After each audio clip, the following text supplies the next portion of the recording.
Mummy मुझे कुर्ता पजामा पहनना है, पहन ले। मम्मी मुझे जीन्स टी शर्ट पहनना है, पहन ले।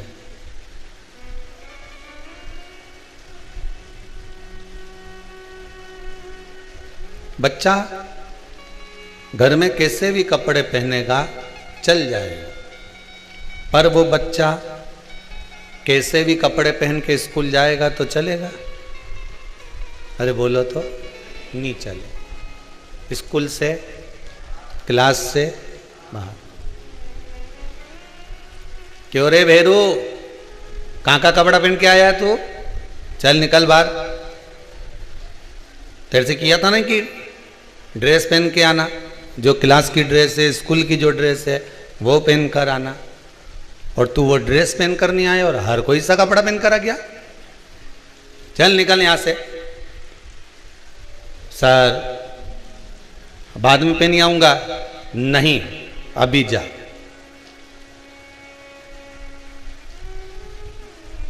अब बच्चा घर में कोई से भी कपड़े पहने, वो कैसी भी ड्रेस पहने, वो कैसे भी वस्त्रों को पहन सकता है।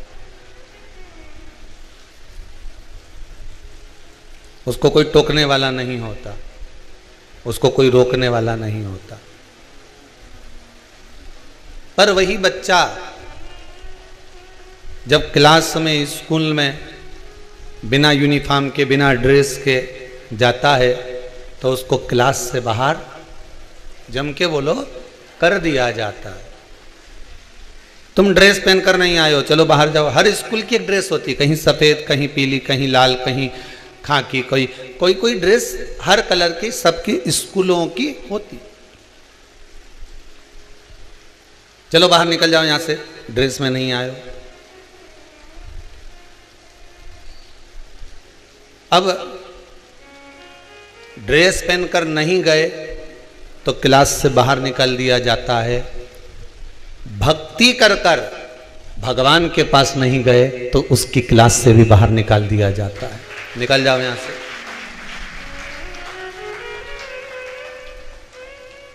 घर में कैसे भी रहो, पर स्कूल जाना है ना, समझ गए? वही देव अधिदेव महादेव के दरवाजे पर जाना है, बैकुंठ जाना है, गौलोक धाम जाना है, राम के दरवाजे पर जाना है, भगवान के दरवाजे पर जाना है, तो वहां भी ड्रेस पहनना पड़ेगा। बस अंतर इतना है कि यहाँ जो ड्रेस चलती है वो कपड़े की चलती है, वहां जो ड्रेस चलती है वो भक्ति की चलती है। कि कौन सी भक्ति को धारण कर कर तू मेरी क्लास में आया है।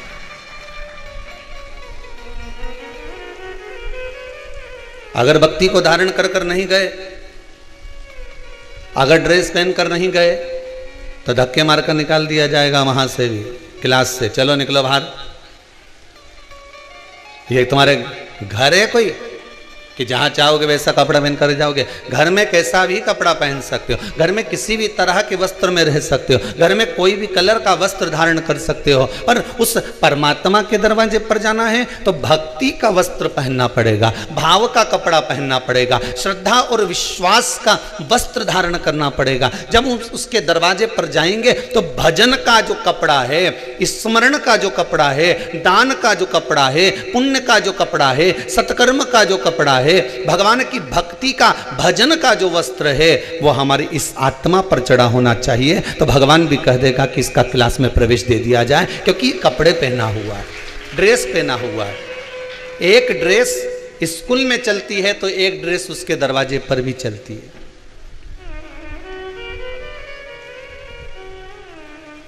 भजन भोले बाबा का करते रहोगे तो संसार सागर से तरते रहोगे। आप ड्रेस पहनो,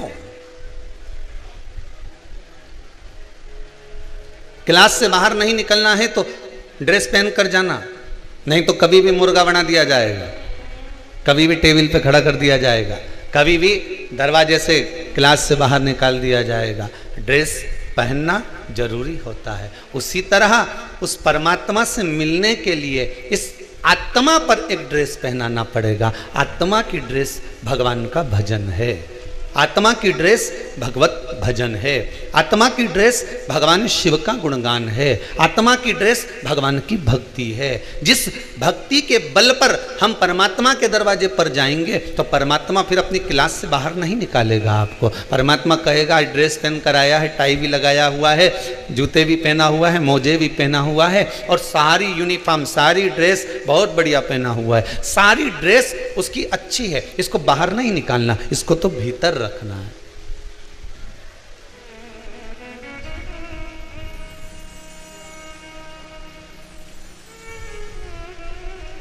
पर उस ड्रेस को पहनने के लिए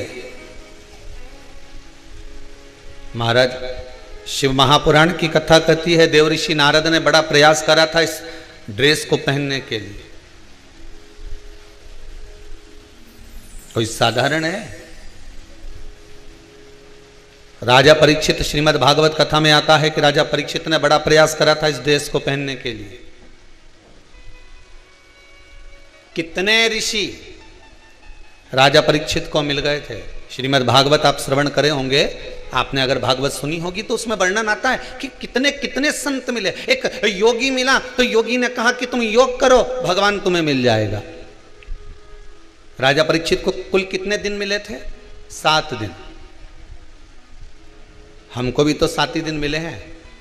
रविवार को जन्म हुआ, सोमवार को बड़े हुए, मंगलवार को ब्याह हुआ, बुधवार को बच्चे हुए, गुरुवार को बीमार पड़े, शुक्रवार को हॉस्पिटल गए, शनिवार को सीताराम हो गए। 7 दिन ही तो हमको भी मिले। जैसे राजा परीक्षित को 7 दिन मिले वैसे हमको भी 7 दिन मिले हैं। बस राजा परीक्षित भी असली गुरु की तलाश करने गए थे तो किसी इतने 300 ऋषि गुरुजन उस राजा परीक्षित को मिले थे। एक ने कहा तुम हमारे पास बैठो, हम तुम्हें योग कराएंगे तो भगवान मिल जाएगा। दूसरे ने कहा हम तुमसे, तपस्वी ने कहा हम तुमसे तप कराएंगे, साधक ने कहा हम तुमसे साधना कराएंगे, याज्ञिक ने कहा हम तुमसे यज्ञ करवाएंगे। कोई कहता है हम तुमसे ये कराएंगे, कोई कहता हम तुमसे तप कराएंगे। त्यागी से मिले तो काम तुमसे त्याग कराएंगे, कामी से मिले तो क्या तुम काम में डूब जाओ, लोभी से मिलो तो वो के लोभ में डूब जाओ। ना जाने कितने मिले। और केवल राजा परीक्षित को इतने नहीं मिले, अपने को उससे ज्यादा मिले। राजा परीक्षित को तो केवल 300 ही मिले थे जिन्होंने कहा तू तप कर, तू साधना कर, तू यज्ञ कर, तू अनुष्ठान कर, तू ये कर, तू वो कर। पर राजा परीक्षित कहने में नहीं आया, पर अपने को इनसे ज्यादा मिले। एक ने कहा वहां चले जाओ, वहां जाओगे तो ऐसा हो जाएगा, और वहां चले जाओ वहां बैठक हो, वहां चले जाओ वहां उठक हो, वहां चले जाओ वहां ऐसा हो। सारी दुनिया में डोली आए न 300 से ज्यादा के दरवाजे पर होके आ गए। जब आखिरी में कहीं काम नहीं बना, जैसे राजा परीक्षित भटक भटक कर हार गए। कोई के तप करो, कोई के साधना करो, कोई के योग करो, कोई के घर त्याग दो, कोई के परिवार त्याग दो। सब हारने के बाद राजा परीक्षित जैसे सुखदेव जी के पास पहुंचे तो सुखदेव जी से पूछा कि मैं क्या करूं कि मुझे भगवान मिल जाए। मैंने सबके कहने पर चला। सुखदेव जी ने कहा राजन, तुम्हारी गति और संसार के मनुष्य की गति एक बराबर है। व्यक्ति दूसरे से पूछता है मैं कैसा लग रहा हूं। आप लोग भी तो पूछते हो किसी ना किसी से। एक पत्नी ने नई नई साड़ी पहनी, पति से पूछ लिया। पति जा रहा था ऑफिस, ए जी मैं कैसी लग रही हूं। पति ने मन में सोचा वापिस जा रहा हूं, मूड खराब करके क्यों जाऊं, बोलूं ही नहीं तो अच्छा। पत्नी ने फिर पूछ लिया, ए जी मैं कैसी लग रही हूं। पति बोला ऐसी लग रही जैसे हरी घास में भैंस चर रही। अब तुझे या तो पूछना ही नहीं था कि मैं कैसी लग रही, और अगर पूछा है तो फिर सुनो। राजन, तुम्हारी गति और संसार के मनुष्य की गति एक जैसी है। संसार का मनुष्य जाकर पूछता है मैं कैसा लग रहा हूं। सुखदेव जी महाराज राजा परीक्षित से कहते हैं संसार से पूछना बंद कर दो कि मैं कैसा लग रहा हूं। संसार से पूछना बंद कर दो कि मैं क्या करूं, योग करूं, साधना करूं, तप करूं, व्रत करूं, उद्यापन करूं, ये करूं, वो करूं। दुनिया से पूछना बंद कर दो। दुनिया के लोग पूछते हैं मैं कैसा लग रहा हूं, तो सुखदेव जी महाराज कहते हैं तुम किसी से मत पूछो कि कैसा लग रहे हो, तुम तो कांच के सामने, दर्पण के सामने जाकर खड़े हो जाओ, तुम्हें मालूम पड़ जाएगा कि तुम कैसे लग रहे हो। बस उस दर्पण के सम्मुख में तुम पहुंच जाओ तो तुम्हें मालूम पड़ जाएगा तो कि तुम कैसे लग रहे हो। उसी तरह सुखदेव जी महाराज ने कहा, एक बार शिव महापुराण में जाकर, एक बार भागवत में जाकर बैठ जाओ, तुम्हें मालूम पड़ जाएगा कि तुम कैसे लग रहे हो, भगवान के लायक हो कि नहीं हो। हम दुनिया वालों से पूछेंगे कि साहब हम बड़े दुखी हैं, आप बता दो हम क्या करें, तो कोई कहेगा ऐसा करो, कोई कहेगा वैसा करो। अगर हम शिव महापुराण में जाकर बैठ गए तो हमें किसी बैठक में जाने की जरूरत पड़ेगी क्या? जम के तो बोलो नहीं। ये पत्र में लिख के किसी ने, इसको कागज नहीं मिला तो लिफाफा पे धरिए ही और लिख दिया। 2 बार मैंने, पहले तो बताओ तो सर ये लिफाफा लिखा किसने था? कहीं का बैठा हो तो हाथ ऊंचा करो जरा।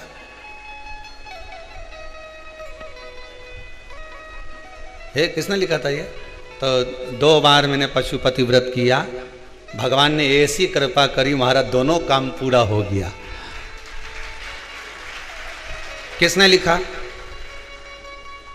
अच्छा उधर खड़े हैं, आप ही ने लिखा है।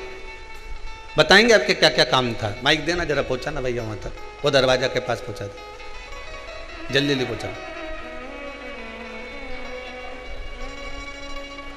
पहुंचाओ जरा, बढ़ाते जाओ आगे।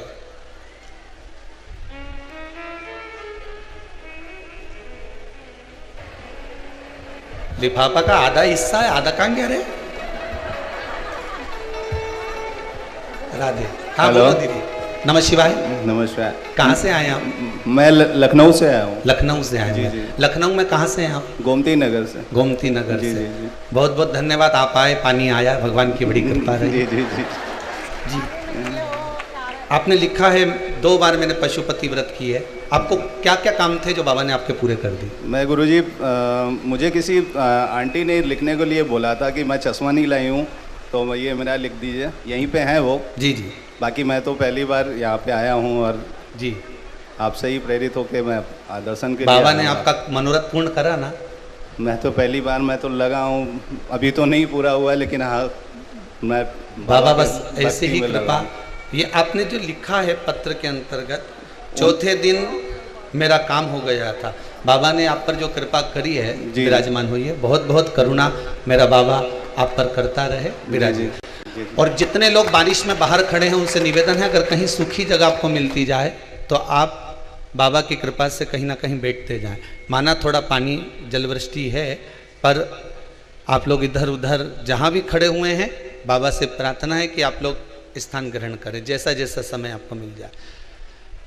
बाबा से विनय बस यही है, आपका चित्त, आपकी वृत्ति, आपका मन भोलेनाथ जी के चरणारविंद में लगा रहे। एक बात आपसे कहें, एक निवेदन अगर आप स्वीकार करें कि पशुपति व्रत आप करें, मना नहीं है, खूब दिल से करें,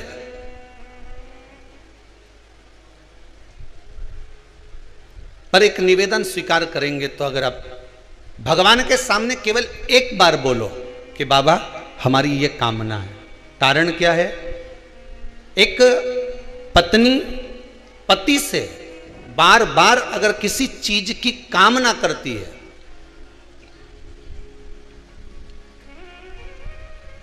पत्नी पति से अगर किसी चीज की बार बार कामना करती है तो उसका पतिव्रता धर्म नष्ट हो जाता है। भक्त भगवान से बार बार अगर किसी चीज की कामना करता है तो उसका भक्ति का पथ नष्ट हो जाता है। हमें भगवान से ज्यादा नहीं मांगना, आपने जो मांगा बाबा पूरा करे। एक बार हमने मांग लिया, एक बार हमने पशुपति व्रत कर लिया, थोड़ा दिन रुको, फिर दूसरी बार करो। दूसरी आपने लिखा कि हमने एक बार कर लिया, दूसरी बार कर लिया, अर्थात बाबा करे आपकी मनोरथ पूर्ण, पर एक करने के बाद थोड़ा रुक जाओ, फिर दूसरी बार व्रत करो, फिर तीसरी बार करो, अच्छा लगेगा। बाबा को भी स्वीकृत होगा, बार बार नहीं मांग रहे, बार बार नहीं प्राप्त कर रहे। आप उस पशुपति व्रत का सुख अवश्य प्राप्त करें। शिव महापुराण की कथा कहती है,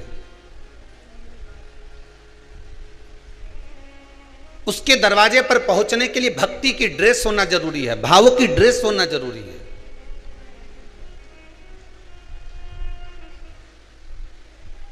और भक्ति की ड्रेस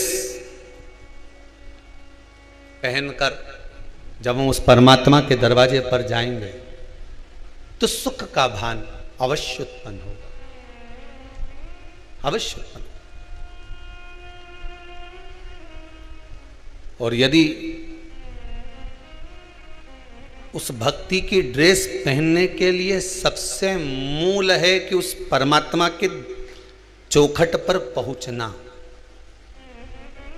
दर्पण में मुख देखना।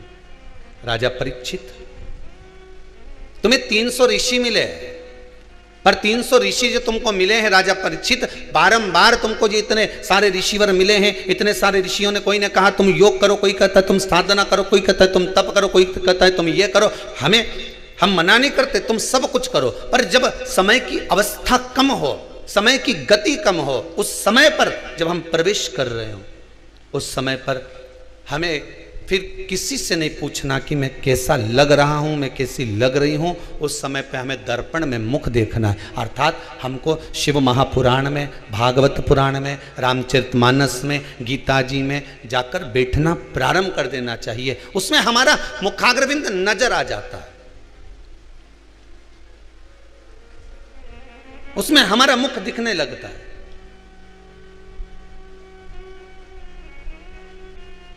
हम दुनिया के लोगों से पूछेंगे ना कि हम कैसे लग रहे हैं, तो वो कुछ ना कुछ खोट दिखा देगा, पर दर्पण आपको खोट दिखाएगा क्या? जम के तो बोलो, नहीं। दर्पण कभी खोट नहीं दिखाएगा। दर्पण आपका सात्विक जो स्वरूप है, आपका जो प्रतिबिंब है, वो दर्पण आपको सिद्ध कर देगा। शिव महापुराण देवर्षि नारद को भी दर्पण दिखा दिया, देवर्षि नारद को, कि नारद तेरे भीतर अहंकार आ गया, तेरे भीतर अहम जागृत हो गया, इसलिए तूने भगवान शंकर जी के सामने जाकर कह दिया कि प्रभु, जिसको आप नहीं जीत पाए उसको मैंने जीता है, जिसको आपने नहीं जीता उसको मैंने जीता।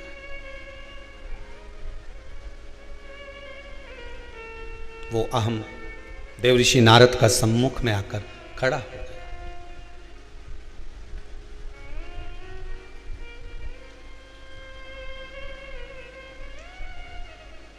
एक कपड़े को गांव का व्यक्ति कील पे टांगता है, कीला पे, और कीला वो लाया, साथ में एक भाटा लाया उके ठोकने के लिए, पत्थर, हथौड़ी, और उसने कील को ठोका, और जैसे ही ठोका तो कील में जाए ही नहीं, न कील तो मुड़ी गई।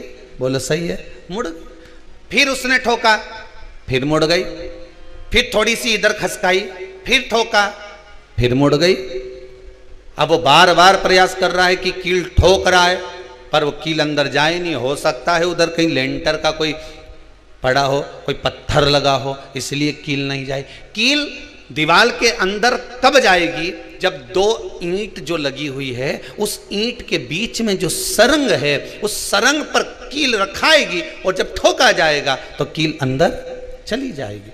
पर जब तक पत्थर पर अगर कील ठोकते रहोगे तो जाएगी, मुड़ जाएगी। वो दीवार पर ठोक रहा है, कील अंदर जा नहीं रही, फिर ठोक रहा है, फिर नहीं जा रही, फिर ठोक रहा है, फिर नहीं जा रही। अंत में उसने दिशा जगह चेंज करी, कभी इधर ठोकी, कभी इधर ठोकी, कभी इधर ठोकी, ठोकता रहा। फिर एक जगह पर उसने जो ठोकी तो कील अंदर चली गई। उसने अपना कपड़ा उस पर टांग दिया। बस जैसे व्यक्ति कील को ठोकते जाता है, स्थान बदलते जाता है, ठोकते जा रहा है, ठोकते जा रहा है, कभी तो इस दीवार में जाएगी। उसी तरह शिव महापुराण की कथा कहती है, आप भी भगवान का नाम जपते रहो, जपते रहो, ठोकते रहो, जपते रहो, कभी तो जाएगा, परमात्मा तक पहुंचेगा तो सही, कभी तो परमात्मा तक जाएगा।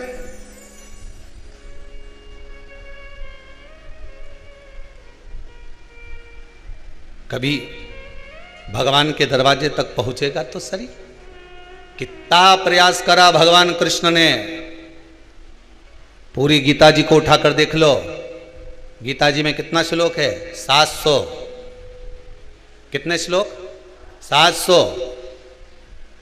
700 श्लोक में से 574 श्लोक भगवान कृष्ण उवाच, मतलब भगवान कृष्ण कह रहे हैं अर्जुन को।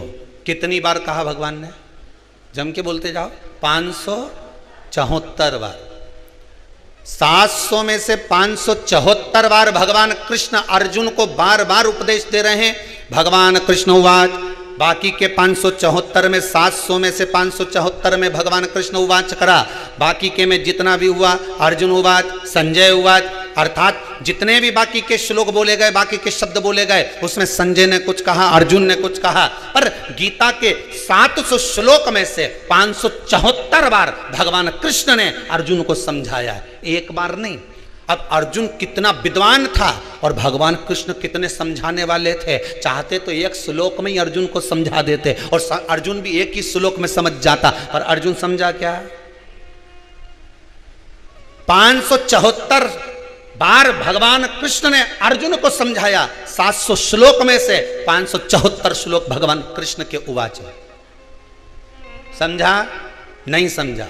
574 बार भगवान ने प्रयास करा, ये कील ठुक जाए, कील ठुक जाए, इसकी बुद्धि आ जाए, समझ जाए, समझ जाए, समझ जाए, पर समझा नहीं।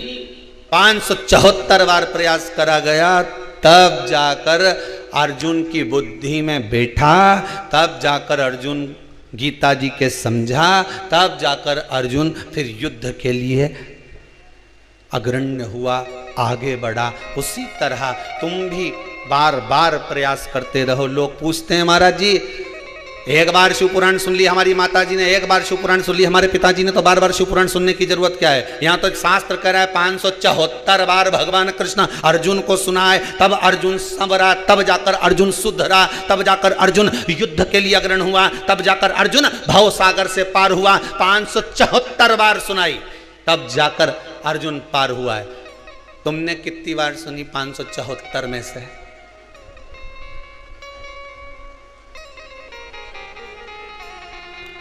अरे बोलो तो रे, बोलो।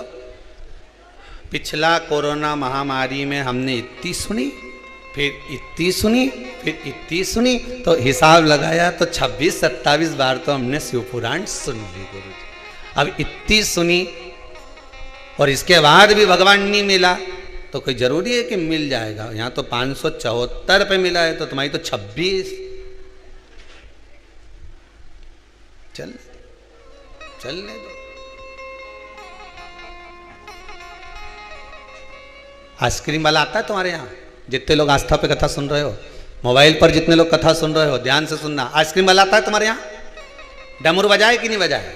वही ऐसा रहता है, डंडा पकड़ के डम डम डम बजाए वो डमरू। बोलो बजाए कि नहीं बजाए? बच्चों का मन करे कि नहीं करे खाने का? मम्मी, ओ भाई आई, ओ माँ, देना जरा 10 रुपए दे, एक दूध धर के खा, मत ले, गला गड़बड़ हो रहा है, इस मौसम में कोई आइसक्रीम खाएं? चल अंदर बैठ। आइसक्रीम वाला गया, दूसरे दिन फिर आया, फिर डम डम बजाया, फिर आवाज लगाई आइसक्रीम, फिर चिल्लाया, भोपू बजाया। बोलो बजाए कि नहीं बजाए? मम्मी के चुप बैठे रहे, खांसी चल रही है, खा मत लेना, बहुत बेकार आइसक्रीम आ रही है, एक खाना मत ही। फिर बिठा दिया। दूसरे दिन आइसक्रीम वाला फिर आया। आइसक्रीम वाले का रोज का काम है, वो रोज भोपू बजाए, रोज आवाज लगाए, रोज डमरू बजाए, रोज चिल्लाए। बोलो बजाए कि नहीं बजाए? तुम खाओ चाहे मत खाओ, तुम आओ चाहे मत आओ, वो तो डमरू बजाकर, भोपू बजाकर, चिल्ला चिल्ला कर तुम्हारे मन को आइसक्रीम वाला आइसक्रीम पर ला रहा है। एक ना एक दिन तो छोरा खाएगा, पक्का। ये विश्वास है उसे कि ये निकल के आएगा और आइसक्रीम खाएगा। नहीं खाएगा तो भीतर रोएगा, अभी रोएगा, आज नहीं रोएगा, कल रोएगा, कल नहीं रोएगा, परसों रोएगा, परसों नहीं रोएगा, नरसों रोएगा, पर रोएगा जरूर। और 10 दिन, 12 दिन, 15 दिन, 20 दिन, 25 दिन, 50 दिन निकल गए और एक दिन छोरा मछली गया न, हमारे तो आइसक्रीम खाना चा कुछ भी हो जाए। फिर माँ ने 10 रुपया दिया ना, हाथ पकड़ा के फिर आइसक्रीम वाले के लेके गए। तो माँ ने कहा क्यों रे आइसक्रीम वाला रोज आए ने भोपू बजाए, रोज आए ने डमरू बजाए, रोज आए ने चिल्लाए, हैं तो शर्म नहीं आए? यहाँ आके चिल्लाए। तो आइसक्रीम वाला बोले मेरा काम तो चिल्लाने का है, आइसक्रीम खाने का काम तुम्हारा है। बस उसी तरह सियोर वाले महाराज का एक ही काम है, डमरू बजाने, भोपू बजाने, आइसक्रीम दिखाए, खाओ तो ठीक है नहीं तो जाओ उधर।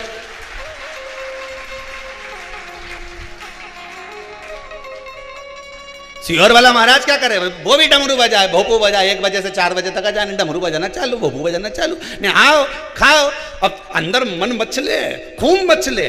अच्छा कहीं किसी की यहाँ तो फिर लेके बैठ गई है महाराज की कथा। अब मन मचले, देखूं नहीं जब तक हृदय में चैन नहीं आए, आइसक्रीम नहीं खाऊं तब तक आनंद नहीं आए, फिर भीतर फिर लेके बैठ गई। अच्छा कई ऐसे भी हैं कि ईर्ष्या रखें तो देखने का मन भी करे पर नहीं देखे, दूसरा के देख लीजिए, के मत देख। आइसक्रीम मत खाना, खांसी चल रही है, मौसम ठीक नहीं है, आज की मत खाना, 50 बार मना कर दिया, कितना समझाओ के मन के पर ये मन माने। ये दुकान गया और इन्हें रिमोट उठा के आइसक्रीम खरीद ली। फिर वो 1 बजे से 4 बजे तक फिर सुनने बैठ गई। लगे तो आइसक्रीम वाले का काम है डमरू बजाना, भोपू बजाना, आवाज लगाना, खाओ ना खाओ। और जी ने एक बार आइसक्रीम खा ली, उन्हें दूसरा के भी स्वाद बता दिया। अरे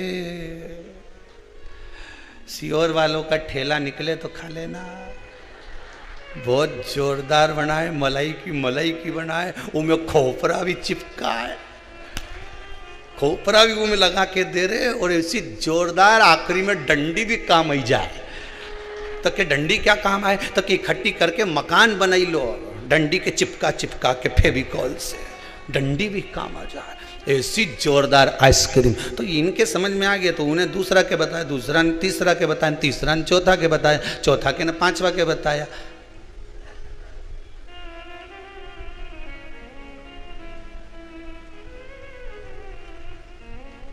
बस जोधपुर से माताएं आई हैं, कल कह रही थी गुरुदेव, पूरा जोधपुर में लोग जिधर चले जाओ, जिस कॉलोनी में चले जाओ, कहाँ बैठी रहे, हाथ तो उठाओ, कहाँ इधर बैठी, हाथ दोनों कह के, जिधर चले जाओ गुरुदेव, आप ही लोग आए जोधपुर से, बैठो विराज, जिधर चले जाओ पूरा जोधपुर में, गली गली में 1 बजे से 4 बजे तक भोपू की आवाज आए, बस डमरू की आवाज।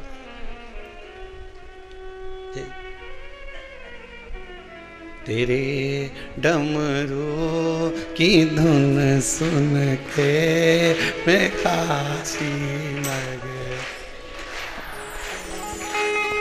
मेरे भोले ओ बम भोले, मैं काशी नगरी आई हूँ। मेरे भोले ओ बम भोले, मैं काशी नगरी आई हूँ। तेरे डमरू की धुन सुन के मैं काशी नगरी आई हूँ। तेरे डमरू की धुन सुन के मैं काशी नगरी आई हूँ। मैं काशी नगरी आई हूँ, मैं काशी नगरी आई हूँ। मैं काशी नगरी आई हूँ, मैं काशी नगरी आई हूँ। मैं काशी नगरी आई हूँ, मैं काशी नगरी आई हूँ। मैं काशी नगरी आई हूँ, मैं काशी नगरी आई हूँ। मेरे भोले ओ बम भोले, मैं काशी नगरी आई हूँ। मेरे भोले ओ बम भोले, मैं काशी नगरी आई हूँ। जय हो।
तेरी काशी में गंगा है। सुना है हमने ओ भोले तेरी काशी में गंगा है। सुना है हमने ओ भोले तेरी काशी में गंगा है। सुना है हमने ओ भोले तेरी काशी में गंगा है। उसी गंगा को नहाने को मैं काशी नगरी आई हूँ। उसी गंगा को नहाने को मैं काशी नगरी आई हूँ। मेरे भोले हो बम बोले मैं काशी नगरी आई हूँ। मेरे भोले ओ बम बोले मैं काशी नगरी आई हूँ। मैं काशी नगरी आई हूँ। मैं काशी नगरी आई हूँ। मैं काशी नगरी आई हूँ। मैं काशी नगरी आई हूँ। मेरे भोले हो बम भोले मैं काशी नगरी आई हूँ। मेरे भोले ओ बम बोले मैं काशी नगरी आई हूँ। जय हो।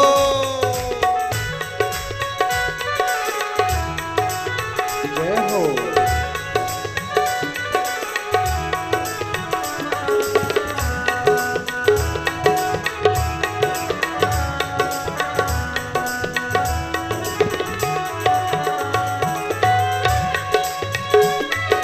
बोले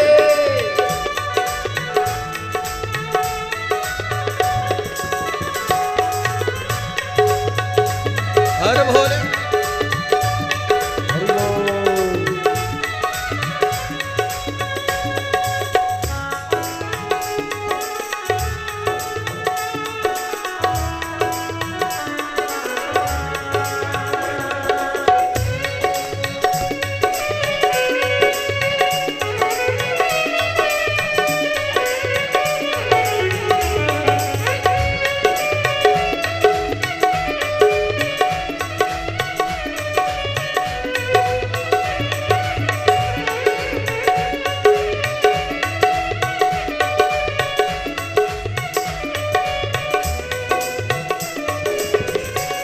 सुना है हमने ओ भोले तेरी काशी में मुक्ति है। सुना है हमने ओ भोले तेरी काशी में मुक्ति है।